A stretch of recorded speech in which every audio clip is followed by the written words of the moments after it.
rawat anak demam. Cegah jangan demam. Kalau anak dah demam, susah hati mak-mak ya. Dia dalam kaedah rawatan homeopati, kalau kita nampak budak tu lemah, tak kuat, simptom-simptom dia menampakkan imun sistem dia rendah, kita bagi ubat untuk imun sistem.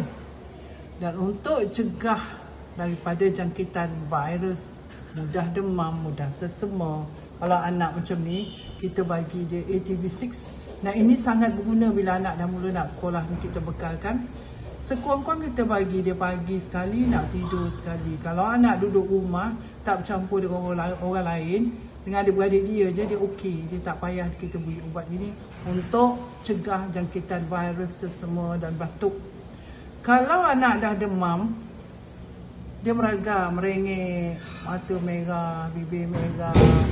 Nah, ini kita beri ubat demam meragam, legakan kesakitan dan rasa panasnya, peningnya. Dan kalau biasa anak demam sesama siang, malam, panas badan dia, kita bagi ubat ACS. Ini boleh bagi kerap untuk cegah demam. Bersama dengan kita kerapkan minum air. Dan kalau panas sangat, kita letakkan kain lembab supaya suhu badan dia tidak melambung tinggi. Boleh juga kita letak cool fever supaya masa tidur demamnya tak melonjak. Tapi ubat ini kita beri supaya anak kita tadi terkawal demamnya.